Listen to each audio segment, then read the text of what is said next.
नमस्कार बच्चों, राष्ट्र की भाषा चैनल पर आप सभी का स्वागत है बच्चों। तो आप सब कैसे हैं बच्चों? आज की कक्षा में बच्चों हम पढ़ने जा रहे हैं एनसीईआरटी रिमझिम पाठ्य पुस्तक से कक्षा 5 पाठ 6 और भाग 2। भाग 1 हमने पहले ही पढ़ लिया है और भाग 2 आज हम पढ़ने वाले हैं। चिट्ठी का सफर। तो पाठ का नाम है चिट्ठी का सफर। इस वीडियो में बच्चों हम पाठ्य पुस्तक का अभ्यास कार्य करेंगे और कुछ अतिरिक्त प्रश्न भी जो पाठ के अंदर से मैंने बनाए हैं उन्हें भी देखेंगे। तो चलिए अब हम शुरू करते हैं। ये पाठ में कुछ शब्द आए हैं, उनके अर्थ। स्थान, जगह, जल्दी, फटाफट, सवाल, प्रश्न, शुरू, आरंभ, मदद, सहायता, संदेश, सूचना, आश्चर्य, हैरान। तो ये पाठ में आए शब्द हैं, उनके अर्थ दिए गए। ये कुछ अति लघु प्रश्न हैं। अति लघु यानी जिनको हम एक वाक्य में लिखें, एक वाक्य में जिसका उत्तर हम दें, वो अति लघु कहलाते हैं। और ये आपकी पाठ्य पुस्तक में नहीं है, ये अतिरिक्त प्रश्न है, इसलिए ध्यान से देखिए। प्रश्न 1, पिन कोड की शुरुआत कब हुई थी? तो जब हमने लेसन पढ़ा था, आपको याद होगा, उसमें दिया गया था 15 अगस्त 1972 को पिन कोड की शुरुआत हुई थी। उसके बाद है किसी भी प्रश्न 2, किसी भी जगह का पिन कोड कितने अंकों का होता है? तो जो वीडियो 1 मैंने बनाई थी उसमें भाग 1 में मैंने बताया था, आप पाठ पढ़ेंगे तब भी आपको पता चलेगा। 6 अंकों का होता है। जो पिन कोड है वो कितने अंकों का होता है? 6 अंकों का। उसके बाद है प्रश्न 3, बहुत पुराने समय में कौन सा पक्षी संदेश भेजने का काम करता था? यानी पुराने समय में कौन सा पक्षी संदेश इधर उधर लेके जाता था? कबूतर। प्रश्न 4, कबूतर की कौन सी प्रजाति को आज भी संदेश लाने या भेजने के लिए प्रशिक्षित किया जाता है? यानी उसको तैयार किया जाता है। कौन सा कबूतर है जो? तो गिरहवाच या हुमर 2 कबूतर की प्रजाति हैं जो ये काम करते हैं। उसके बाद है प्रश्न 5, हुमर प्रजाति का जीवन काल कितना होता है? यानी वो कितने दिन तक जीवित रहते हैं?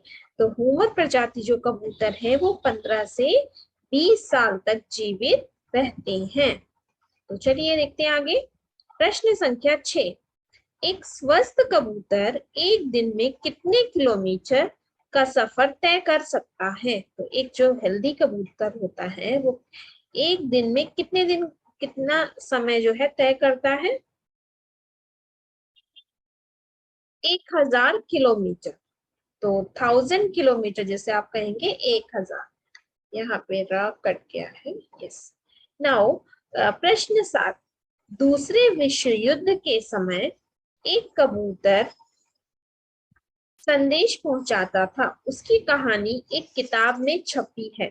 उस किताब का नाम बताओ। यानी दूसरा जो सेकेंड वर्ल्ड वॉर था उस समय एक कबूतर ने बहुत ही अहम भूमिका निभाई थी बच्चों, संदेश ले जाने और लाने के लिए।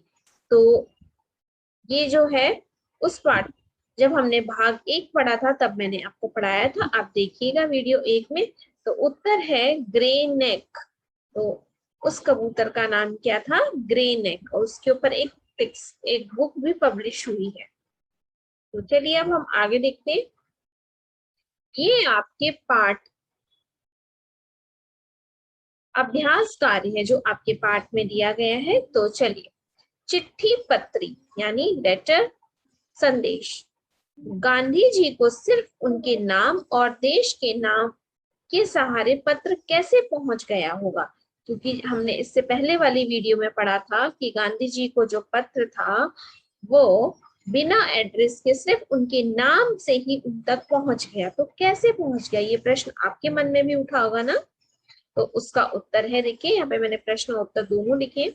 गांधी जी बहुत मशहूर थे, यानी वो बहुत प्रसिद्ध थे, इसी कारण उनके नाम और देश के नाम के सहारे पत्र पहुंच गया होगा, यानी सब उनको जानते थे, वो कहाँ रहती हैं, कौन से स्थान पे रहते हैं, इसीलिए, और वो हर एक को पता थे कि गांधी जी कौन है उस समय में, तो इसीलिए उनका पत्र जो है उस कारण उन तक पहुंच गया होगा। देखिए सेकंड प्रश्न है, अगर एक पत्र में पते के साथ किसी का नाम ना हो तो क्या पत्र ठीक जगह पर पहुंच जाएगा?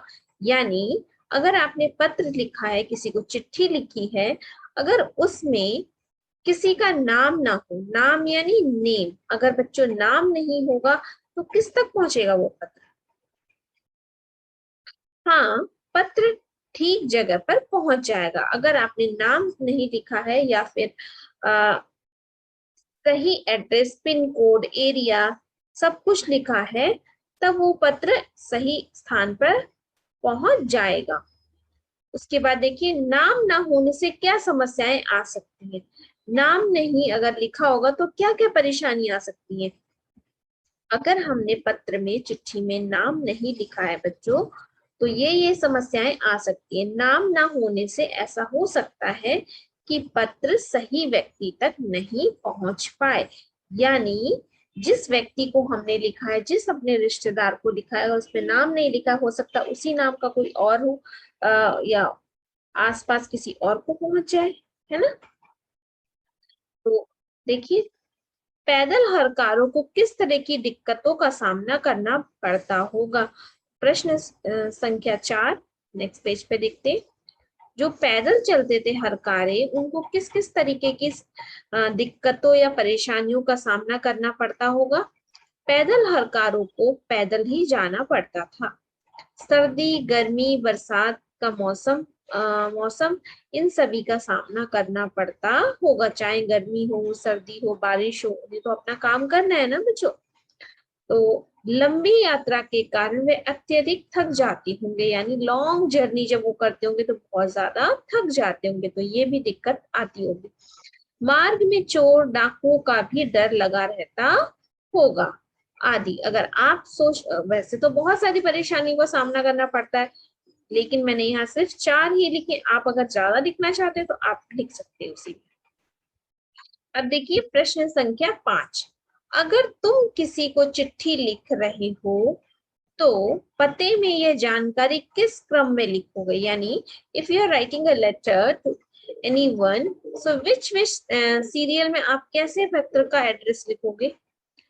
गली, मोहल्ले का नाम, घर का नंबर, राज्य का नाम, खंड का नाम, कस्बे, शहर, गांव का नाम, जनपद का नाम नीचे दी गई जगह में लिखो। यानी सबसे पहले आप, अब इस जो यहाँ पे दे रखा है पूरा, अगर आप किसी को पत्र लिख रहे हो तो आपको इसे सही क्रम में व्यवस्थित करना पड़ेगा, यानी अरेंज करना पड़ेगा। तो सबसे पहले हम क्या लिखेंगे? घर का नंबर, उसके बाद है गली मोहल्ला, क्योंकि सेकंड क्या आएगा, कौन से गली मोहल्ले में है वो घर, उसके अकॉर्डिंग हम उसे लिखेंगे ना, है ना।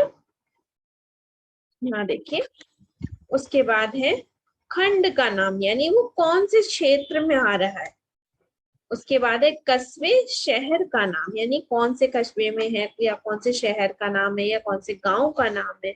उसके बाद जनपद, यानी उसका जिला कौन सा है, ठीक है। उसके बाद है राज्य का नाम, यानी कौन से स्टेट में आ रहा है, वो जिला कौन से स्टेट के अंतर्गत आता है। फिर उसके बाद देखेंगे हम पिन कोड, यानी उस राज्य का, उस क्षेत्र का पिन कोड क्या है, ठीक है।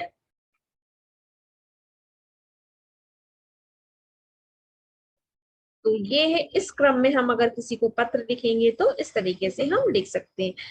और अगर हम सही पता लिखेंगे तो क्या, देखो, अब इस क्रम में इसलिए लिखा है क्योंकि यह पत्र लिखते हुए छोटी इकाई से बड़ी भौगोलिक इकाई की ओर बढ़ते हैं, यानी स्मॉल घर से शुरुआत करके और एंड कहाँ पे किया है, पिन कोड से, यानी राज्य का, स्टेट का जो पिन कोड है, यानी छोटी से छोटी चीज, इकाई यानी जो वहां का एरिया का जो छोटा मुख्य बिंदु है।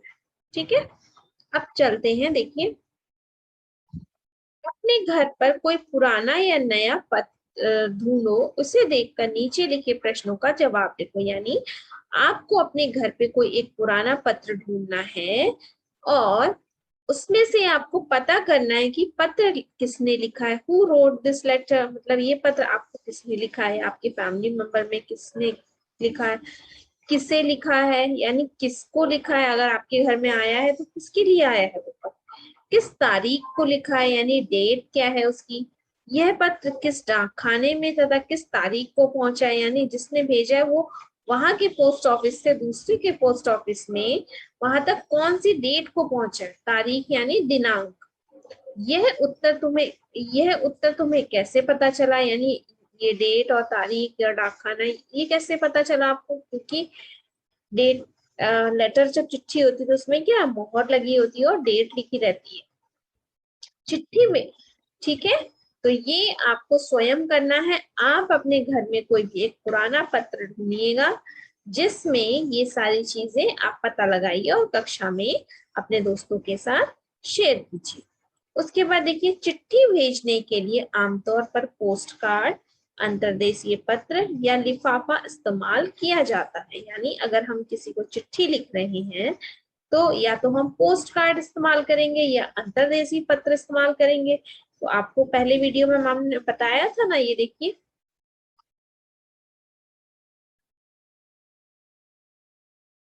मैं अभी आपको उसकी पिक्चर दिखाती हूँ, एक यस, ये है अंतर्देशीय पत्र, ये है पोस्ट कार्ड और ये इस तरीके से लिफाफे जिसके अंदर हम पेपर में या किसी में लिख करके फिर ऊपर से लिफाफे में पोस्ट करते हैं। तो ये अंतर्देशीय, ये पोस्ट कार्ड, ये लिफाफे। ठीक है,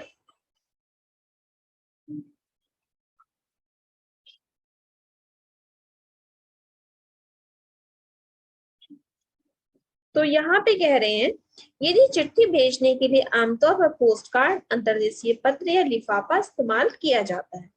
डाकघर पर जाकर इनका मूल्य पता करके लिखो, यानी आपके नियर बाई जो भी पोस्ट ऑफिस है वहां पर आपको पोस्ट कार्ड कितने पैसे का मिलता है वो पता करके लिखना है।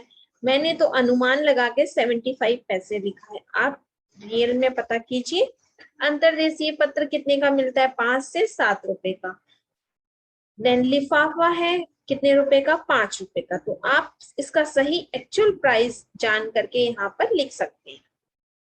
उसके बाद है प्रश्न 8, डाक टिकट इकट्ठा करो। 1 रुपए से लेकर 10 रुपए तक के डाक टिकटों को क्रम में लगाकर कॉपी पर चिपकाओ।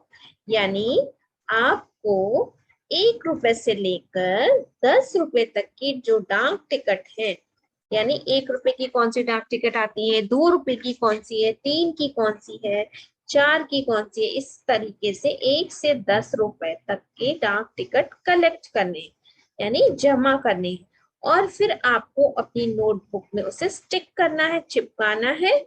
और कैसे, क्रम में, मतलब 1 रुपए का ये है, 2 रुपए की है, 3 रुपए की, इस तरीके से इकट्ठा किए गए डाक टिकटों पर अपने साथियों के साथ चर्चा करो। उसके बाद आपकी कक्षा में आपके अध्यापक हैं, अध्यापिका होंगी और आपके फ्रेंड्स होंगे, दोस्त होंगे, उन सब से आप चर्चा कीजिए कि आपने कितने रुपए की डाक टिकट चिपकाई है, कलेक्ट यानी जमा की है। बहुत सारे बच्चों को शौक होता है डाक टिकट जो है जमा करने का। तो ये था आपका पेज नंबर 56 बच्चों। तो ये हमने अभी ओरल कर ही लिया है।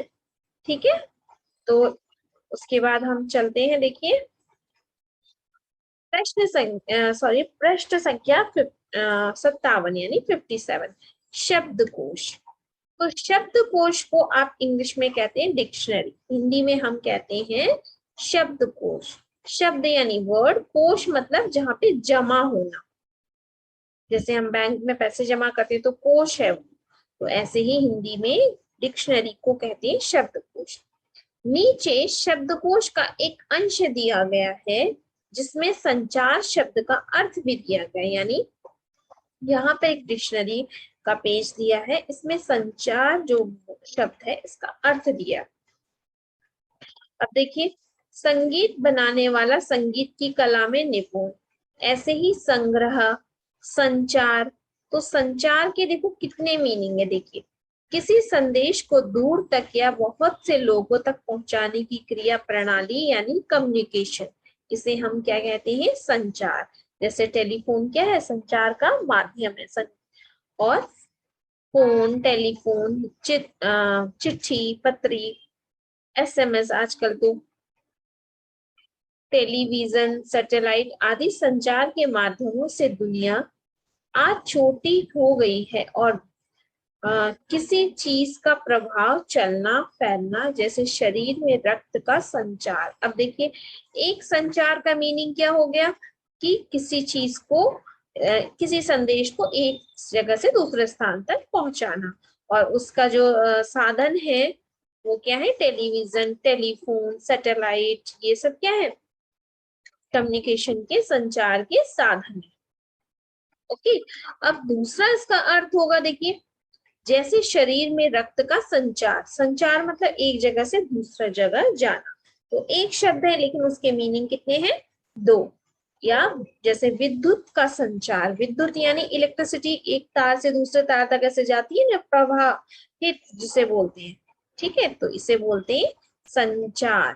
तो ऐसे ही आपसे कहा गया है कि आप भी हिंदी की डिक्शनरी जो है उसे लीजिए और उसमें से नए नए शब्दों के अर्थ ढूंढिए, ताकि आपको पता चले कि इस शब्द का एक ही मीनिंग नहीं होता है, इसके और भी मीनिंग्स होते हैं।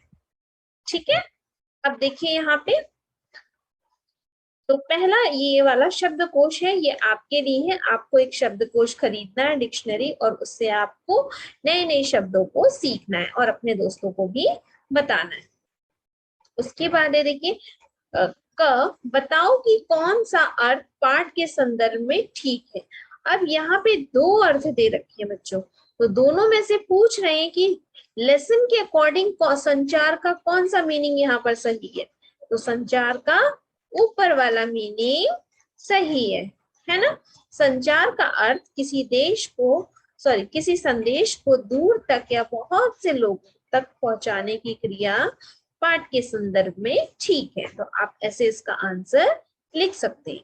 अब देखिए प्रश्न संख्या ख, इस पन्ने को ध्यान से देखो, यानी इस पेज को आपको ध्यान से देखना है और बताओ कि शब्दकोश में दिए गए शब्दों के साथ क्या क्या जानकारी दी गई होती है।